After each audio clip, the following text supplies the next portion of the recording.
নমস্কার শ্রোতা বন্ধুরা, আমি এখন তোমাদের একটা গল্প বলবো। আশা করি তোমাদের শুনে ভালো লাগবে। আমি রবীন্দ্রনাথ ঠাকুরের গল্পগুচ্ছ থেকে দেনা পাওনাটা নিয়ে তোমাদেরকে একটু শোনাতে চাই।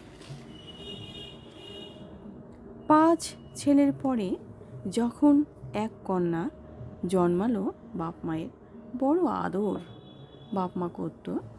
তো সেই কন্যা সন্তানের নাম তার বাবা মা রাখলো নিরুপমা।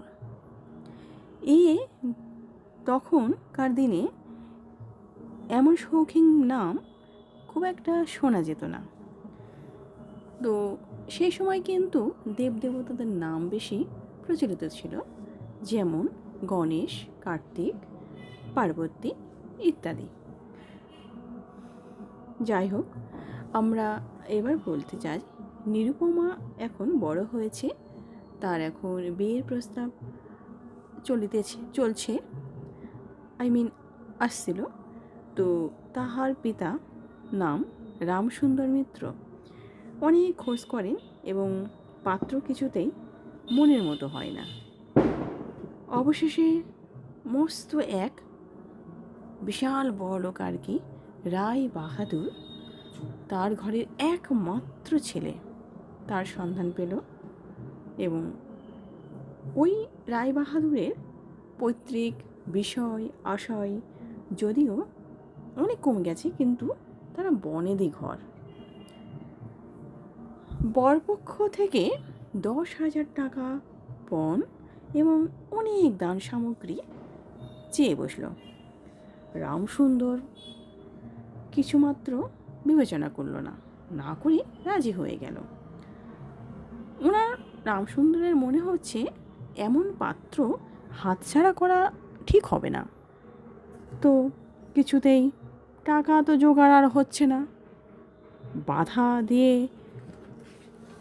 বন্ধক দিয়ে বিক্রয় করে অনেক চেষ্টাতেও 6 কি 7 বাকি রয়ে গেল।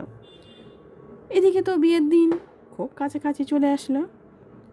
অবশেষে বিয়ের দিনও উপস্থিত হলো। এবার নিতান্ত অতিরিক্ত সুদ করে একজন বাকি টাকাটা ধার দিতে স্বীকার হয়েছিল, বাট সময়কালে সে উপস্থিত হলো না। তো ওই বিবাহ সভায় একটা বিশাল গণ্ডগোল শুরু হয়ে গেল। রামসুন্দর আমাদের রায় বাহাদুরের হাতে পায়ে ধরে বলল, শুভ কাজ সম্পূর্ণ হয়ে যাক, আমি নিশ্চয়ই টাকাটা শোধ করে দেব। রায় বাহাদুর বললেন, টাকা হাতে না পাইলে বর সমস্ত করা যাইবে না। এই দুর্ঘটনা অতঃপরে একটা কান্নার রোল পড়ে গেল। তো এই যে গুরুতর বিপদ, যে মূল কারণ মূল কারণ এই বিপদের, সে চেলি পরে, গয়নাগাটি পরে, চন্দনের আলপনা দিয়ে মুখে সুন্দর করে সেজে গুজে বসে আছে। সে তার হবু যে শ্বশুরকুল, তার প্রতি তার খুব একটা ভক্তি বা অনুরাগ জন্মেছে সেটা বলা যায় না, কিন্তু একটা সুবিধা হইল এর মধ্যে, যে বর হঠাৎ করে এসে তার পিতৃদেবের অবাধ্য হয়ে গেল। সে বাপকে বলে বসল, কেনা বেচা দরদামের কথা আমি বুঝি না, বিবাহ করিতে আসিয়াছি, বিবাহ করিয়াই যাব। বাপ যাকে দেখিল তাকেই বলিল, দেখেছেন মশাই, আজকালকার ছেলেদের কি ব্যবহার। 2-1 বয়স্ক ভদ্রলোক ছিল, তারা বলল, নীতি শিক্ষা একদম নাই। কাজেই বর্তমানে শিক্ষার বিস্ময় যে ফল নিজেদের সন্তানদের মধ্যে দেখা যাচ্ছে, রায় বাহাদুর হতোদ্যম হয়ে বসে রইল। বিয়ে তো একরকম বিষণ্ণ নিরানন্দভাবেই সম্পন্ন হয়ে গেল। শ্বশুরবাড়ি যাবার পরে নিরুপমার বুকে টানিয়া লইয়া বাপ আর তার চোখের জল রাখতে পারল না। নীরু জিজ্ঞাসা করলো, তারা কি আমাকে আসতে দেবে না বাবা? রামসুন্দর বলল, কেন আসতে দেবে না মা, আমি তোমাকে নিয়ে আসবো। রামসুন্দর প্রায় মেয়েকে দেখতে যায় এবং বেয়াই বাড়িতে তার কোনো প্রতিপত্তি নাই, কিন্তু চাকরগুলো পর্যন্ত তাকে নিচু নজরে দেখে। অন্তপুরে যে বাইরে একটা আলাদা একটা ঘর আছে, সেই ঘরে 5 মিনিটের জন্য কোনো দিনও বা মেয়েকে দেখতে পান, আবার কোনো দিন দেখতেও পান না। তা কুটুম বাড়িতে এমন করে তাকে যে অপমান করা হয়, সেটা সহ্যও করা যায় না। রামসুন্দর স্থির করেছিল যেমন করেই হোক টাকাটা তাকে শোধ দিতে হবে, কিন্তু সে যে ঋণভারের কাঁধে চেপে রয়েছে, যে ঋণটা তার সামলানোই তার দুঃসাধ্য হয়ে যাচ্ছে। তো এই টাকাটাই বা কীভাবে সে জোগাড় করে? তো পাওনাদারের যেদিকে বিশাল চাপ, শ্বশুরবাড়িতে এদিকে উঠতে বসতে মেয়েকে তো খোঁটা দিয়েই যাচ্ছে, এবং তার বাবার গৃহে নিন্দা শুনে ঘরে দাঁড় দিয়ে সে কেঁদেই যায়। এটা নিত্যক্রিয়ার মধ্যে দাঁড়িয়েছে। শাশুড়ির আক্রোশ তো কিছুতেই মেটে না নীরুর বিরুদ্ধে।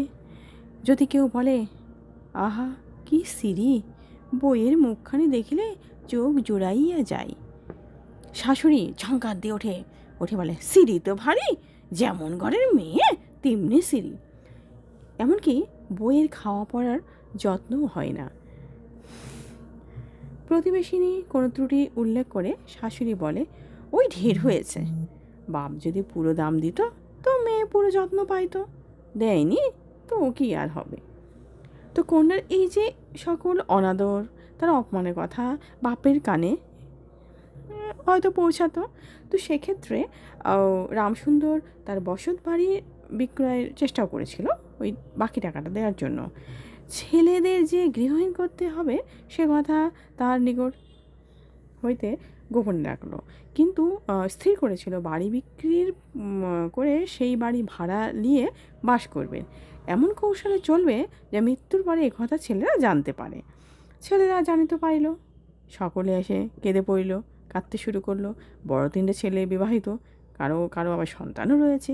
আপত্তি অত্যন্ত গুরুতর। বাড়ি বিক্রয় বন্ধ হয়ে গেল। রামসুন্দর নানা স্থান থেকে বিস্তর সুদে অল্প অল্প করে টাকা ধার করতে লাগলো। এমন হইল সংসার খরচ চালানোর মতো আর কোনো উপায় থাকলো না। নীরু বাপের মুখ দিকে চেয়ে সব বুঝতে পারল।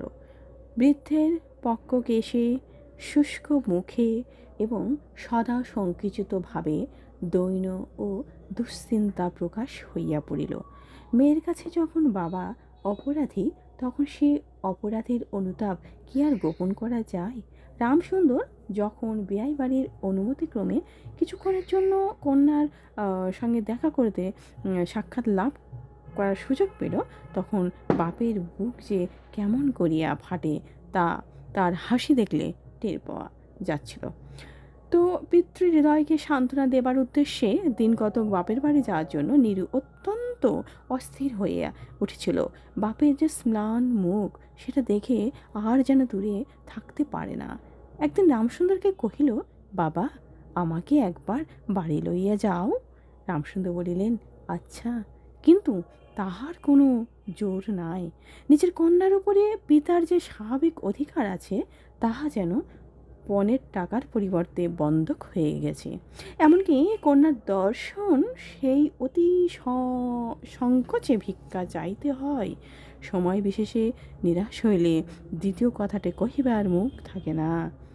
মেয়ে আপনি বাড়ি আসতে চাহিলে বাপ তাহাকে না আনিয়া কেমন করে থাকে? বেহাইয়ের নিকট সে দরখাস্ত পেশ করল।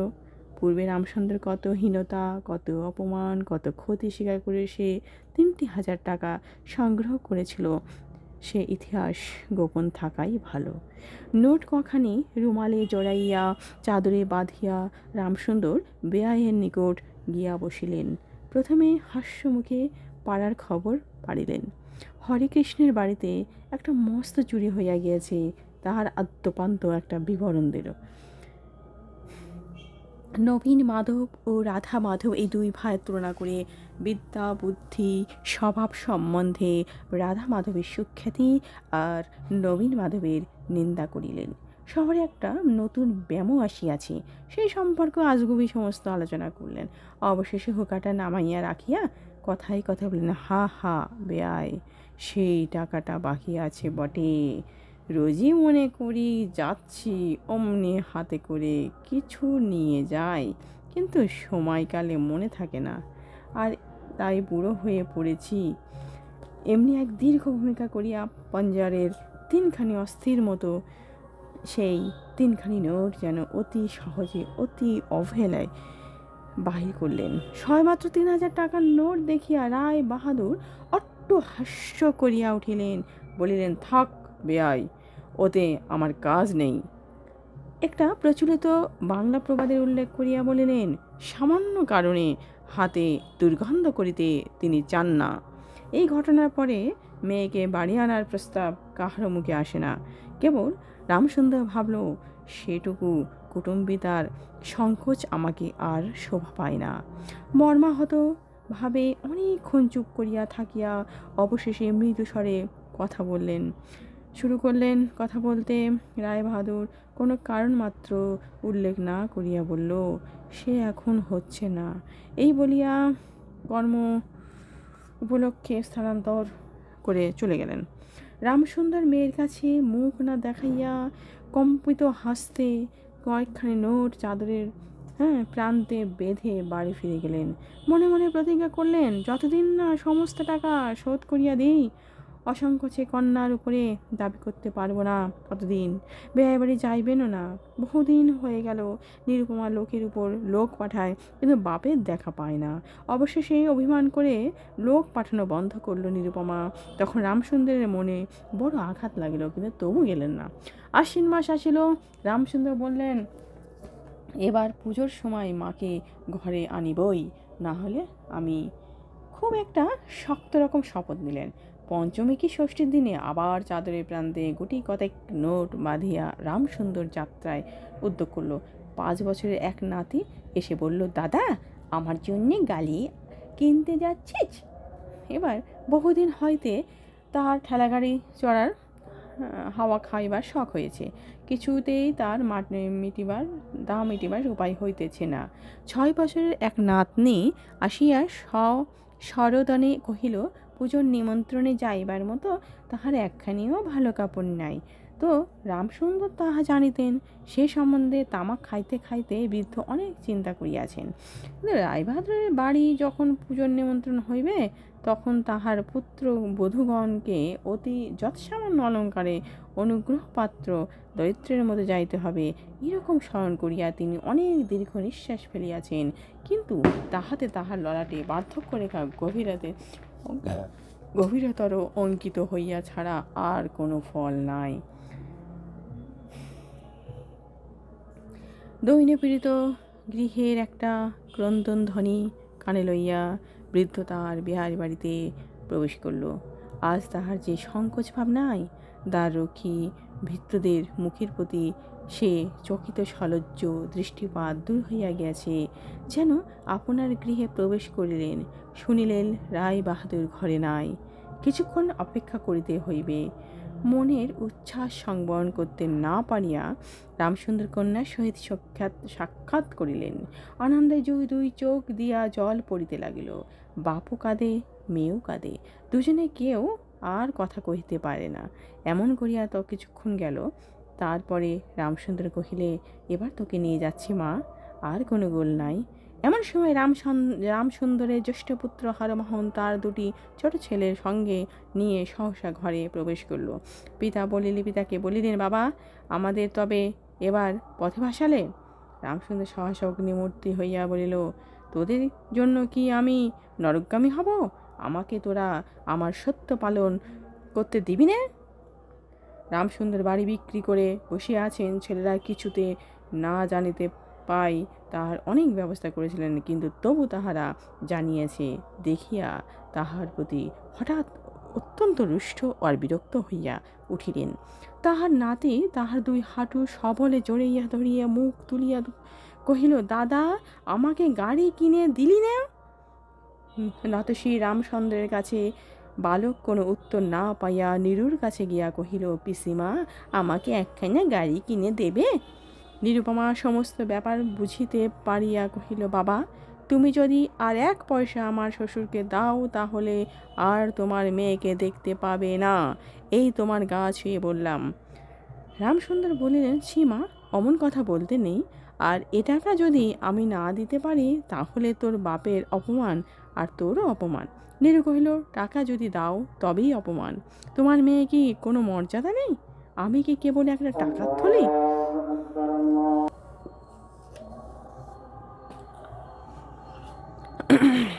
এবার নীরু কহিল, টাকা যদি দাও তবেই অপমান। তোমার মেয়ের কি কোনো মর্যাদা নেই? আমি কি কেবল একটা টাকার থলি? যতক্ষণ টাকা আছে ততক্ষণ আমার দাম। না বাবা, এই টাকা দিয়ে তুমি আমাকে অপমান করো না। এছাড়া আমার স্বামী তো এ টাকা চান না। রামসুন্দর কহিলেন, তাহলে তোমাকে যেতে দেবে না মা? নিরুপমা বলল, না দেয় সে না দেয় তো কী করবে বলো? তুমিও আর নিয়ে যেতে চেও না। রামসুন্দর কম্পিত হাতে নোট বাঁধা চাদরটা কাঁধে তুলে আবার চোরের মতো সকলের চক্ষু এড়াইয়া বাড়ি ফিরে গেল। কিন্তু রামসুন্দর এই যে টাকাটা এনেছিল কন্যার নিষেধে, সে টাকাটা না দিয়েই চলে গেল, সে কথা গোপন রইল না। কোনোভাবে স্বভাব কৌতূহলবশত দ্বার লগ্ন যেসব কর্ণদাসী টাসী আর নীরুর শাশুড়িকেই খবর দিল। শুনিয়া তাহার আর আক্রোশের সীমা রইল না। তার শাশুড়ির নিরুপমার পক্ষে তাহার শ্বশুর বাড়ির সরসজ্জা হয়ে উঠল। এদিকে তার স্বামী বিয়ের অল্পদিন পরেই ডেপুটি ম্যাজিস্ট্রেট হইয়া দেশের বাইরে চলে গিয়েছিল। পাশে সৎসর্গ দোষহীনতা শিক্ষা হয় এই অজর দেখিয়ে সম্প্রতি বাপের বাড়ির আত্মীয়দের সাথে নীরুর দেখাশোনা সম্পূর্ণভাবে নিষিদ্ধ হয়ে গেল। এই সময় নীরুর একটা খুব গুরুতর একটা রোগ হইল। সেজন্য তার শাশুড়িকে সম্পূর্ণ অবশ্য দোষ দেওয়া যায় না। শরীরের প্রতি সে যে অত্যন্ত অবহেলা করত নীরু। কার্তিক মাসের হিমের সময় সমস্ত রাত ওই মাথার দরজাটা খোলা থাকতো। শীতের সময় গায়ে কাপড় থাকতো না। আহারের নিয়ম ছিল না। দাসীরা যখন মাঝে সাঝে খাবার আনতে ভুলে যেত, সেটা তাদের একবার মুখ খুলে স্মরণ করিয়ে দিত না। হ্যাঁ, এবং সে পরের ঘরে দাসী কর্তা গৃহিণীদের অনুগ্রহের উপরে সে নির্ভর করে বাস করত। এটা যেন তার মনে একটা বদ্ধমূল হয়ে গেছিল এই সংস্কার। কিন্তু এরূপ ভাবটাও ঠিক শাশুড়ি সহ্য হতো না। হ্যাঁ, যদি তার আহারের প্রতি বধূর এইরকম যে অবহেলা দেখত, তখন শাশুড়ি বলতেন, নবাবের বাড়ির মেয়ে কি না, গরিবের ঘরের অন্ন ওর মুখে রোচে না। কখনো বা বলে তো, দেখো না একবার ছিঁড়ি হচ্ছে, দেখো না দিনে দিনে যে পোড়া কাঠ হয়ে যাচ্ছে। রোগ যখন গুরুতর হয়ে উঠল তখন শাশুড়ি বললেন, ওর সমস্ত ন্যাকামি।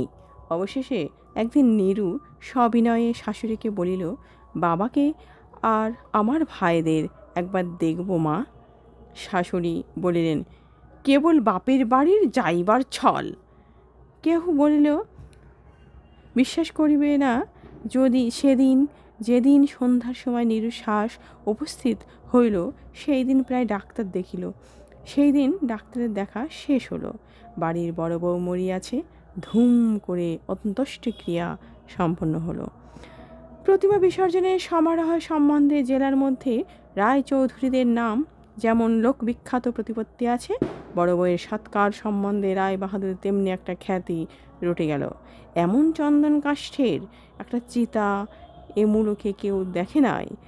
এমন ঘটা করে শ্রাদ্ধও কেবল রায়বাড়িতেই সম্ভব হয়েছিল। শোনা যায় এতে তাহাদের কিঞ্চিৎ ঋণ হইয়াছিল। রামসুন্দরকে সান্ত্বনা দেবার সময় তাহার মেয়ের যে কিরূপ মহাসমারোহে মৃত্যু হইয়াছে সকলেই তার বহুল বর্ণনা করিল। এদিকে ডেপুটি ম্যাজিস্ট্রেটের চিঠি আসলো, আমি এখানে সমস্ত বন্দোবস্ত করিয়া লইয়াছি, অতএব অবিলম্বে আমার স্ত্রীকে এখানে পাঠাইবে। রায় বাহাদুরের মহিয়াসী লিখল, বাবা, তোমার জন্য আরেকটা মেয়ের সম্বন্ধ করিয়াছি, অতএব অবিলম্বে ছুটি লইয়া এখানে আসিবে। এবারের 20,000 টাকা পণ আর হাতে হাতে আদায় 1298। বলছি, আজকে এটা আমি প্রথম করলাম, তো কোনো ভুল ত্রুটি হয়ে গেলে একটু মার্জনা করো। আর আমার যেহেতু টাকা পয়সা অভাব আছে, সেই কারণে আমি এডিটিংটা ভালোভাবে করতে পারছি না। আশা করি তোমরা আমার পাশে থাকলে আমি অনেক দূর এগিয়ে যাব আর ভবিষ্যতে আমি আরও ভালো উন্নত মানের